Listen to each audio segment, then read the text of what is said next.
Hello.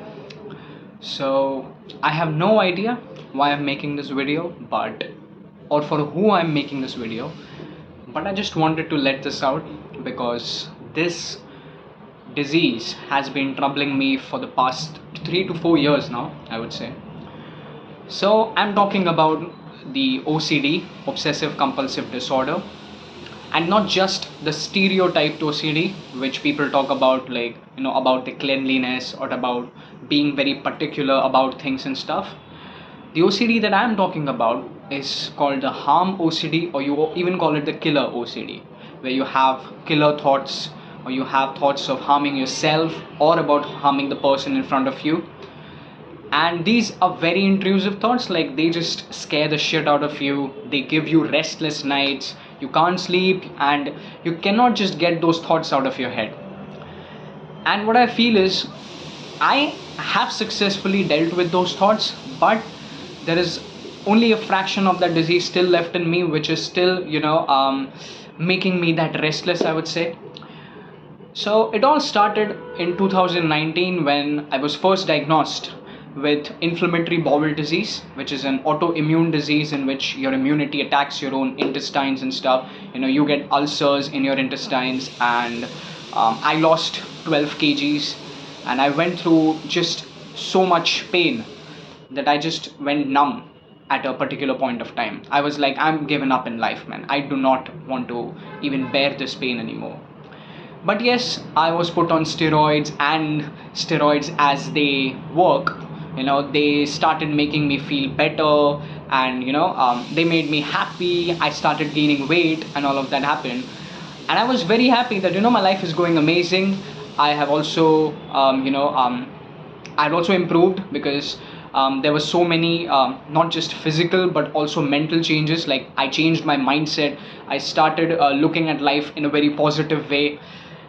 And my steroids, then I was put off steroids after a certain period of time, because you cannot take them forever.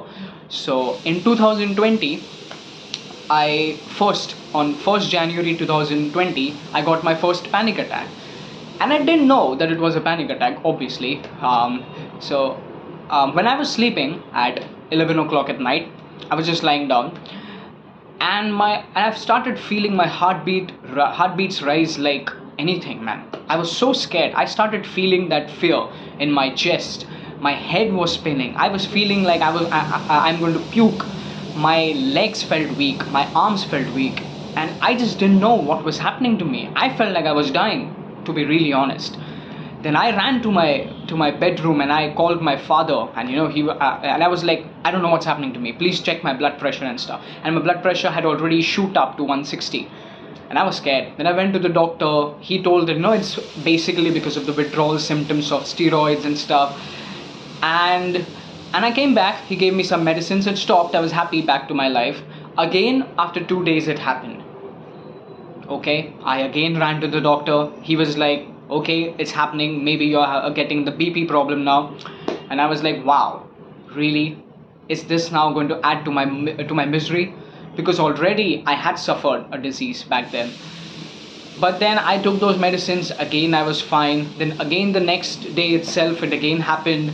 And this kept happening for the next 15 to 20 days. I used to run to the doctor. My father and my mother were really worried about me, because I used to literally run on the roads, scared that like, they used to never want me to go to the doctor. So my dad used to tell me that just calm down, you're just feeling afraid, just calm yourself down, read some spiritual book, that would help you calm down.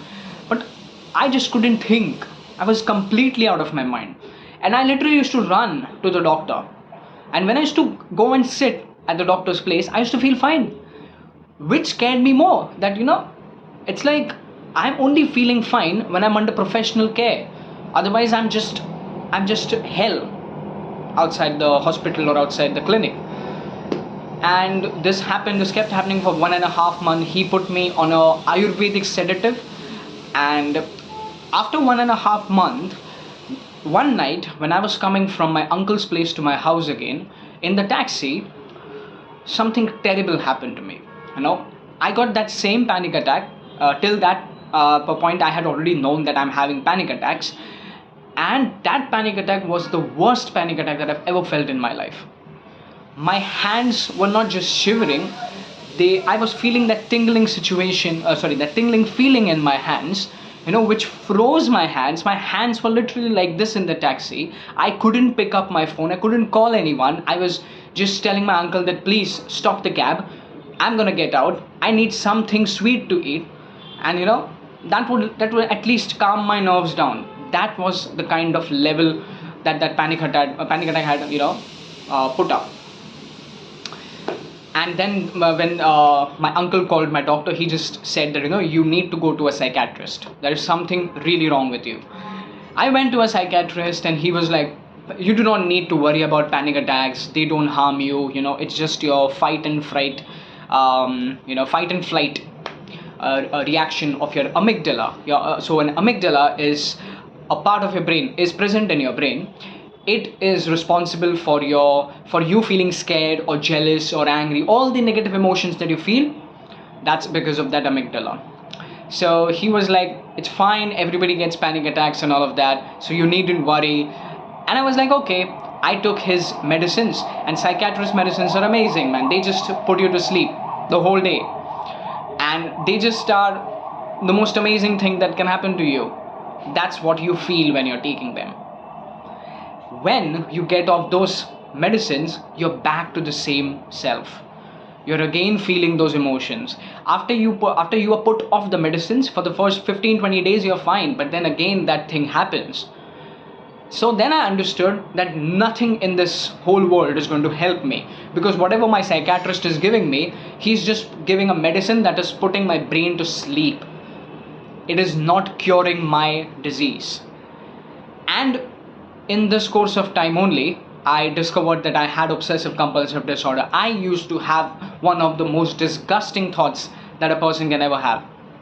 I used to have thoughts and images where, if a knife is kept beside me, I used to have that image that I'm going to pick this up and I'm going to stab whoever is sitting in front of me, or I'm going to pierce it through his brain, or I'm going to, stab him in his stomach and all of that. And I used to get scared because I used to feel that those urges, or I would say I used to feel something in my hand which used to make my hands go, which used to make my hands shiver, that I'm just going to pick that up. And that was the most scariest thing that can happen to you. And thoughts, to calm that thought, you think something else. And if that thought that you think is wrong, then you again get worried that, okay, maybe I am a psychopath, maybe I'm a sociopath, maybe I'm a serial killer, I'm just going to go on a killing spree. That was how terrifying it was. Then at a point of time, I started feeling that I'm schizophrenic. I mean, I have felt everything in that phase, and I was completely out of it. I was going to lose it. And then I started again those medications. I went to my psychiatrist again. He told me that do not listen to only that 1 to 2% of the brain that is trying to tell you that you are a bad person, that you're going to do this, go do that. I used to have if any of you is feeling that that you are a bad person because you're having sexual dreams, or you are having bad dreams about God.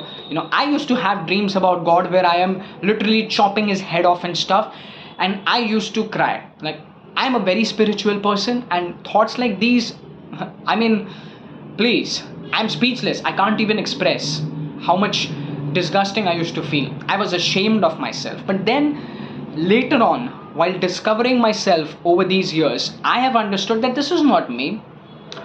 This cannot be me. This is not me. My psychiatrist also explained it to me that this is just your brain which is unstable, and your brain is trying to create that fear in your chest, in your heart, that you are a bad person or something. That's the disease talking. Do not pay attention to it.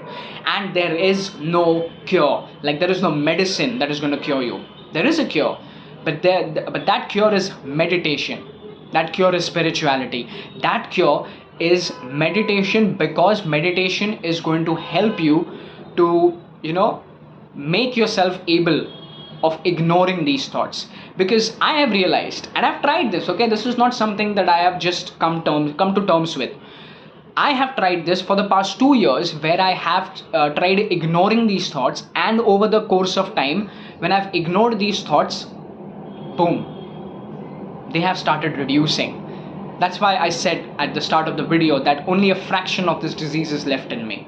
And I feel very happy that by God's grace, I was able to overcome this disease. It is a very horrible disease, and I get you, man. If you're going through this, I get you. And I really pray to God, I really pray to God that if anybody in this world is going through this disease or going through these same thoughts, they please find my video, and it will help them. I know it will help them, because you are not alone in this race, man. I am there with you. I have gone through the same shit, and I feel for you, and I know you, I empathize with you. But you need to meditate. There has been a scientific survey that meditation, like there were some monks who meditated, like there were some people who first went through a MRI scan, where they saw the size of the amygdala, okay, the same thing that controls your emotions. After 2 months of meditation, these people were put through regular meditation. Every day they used to meditate for 15 to 20 or even half an hour. They used to meditate. So after 2 months of meditation, again an MRI scan was done of these people, and it was observed, I'm not lying about this, I'm not making this up, it was observed that the size of the amygdala had reduced considerably. I mean, this is amazing, right? Because that shrink of amygdala, that shrinking of amygdala is going to reduce the intensity of the emotions that you're feeling, of that feeling where you're frightened, where you do not know what to do, where you feel like you're going to die, where you're feeling restless, or you're feeling jealous about somebody. It is going to help you in your daily life, not just your OCD. If you have that tendency of feeling jealous about others, which I had, I'm not going to lie, which I had, that reduced. Where that tendency of feeling, anxious and feeling like, okay, everything is going to go down, and it's just doomsday for me, that is also going to reduce. And and that is just a 2 months thing. I mean, if you keep meditating forever till the day you die, over a certain period of time, all these emotions are gonna go. Trust me, man. You just have to give yourself those 20 minutes of your day, and you have to just you're gonna get the results. Try this out. I urge you to try this out. I'm only making this video because I feel for these people from my heart, and I want these people to overcome this, because I know how much emotional torment you have to go through. So yeah, I hope this video really reaches till you and obviously helps you, and good days are coming, man. More positivity to you. Thank you. Jai Shri Krishna.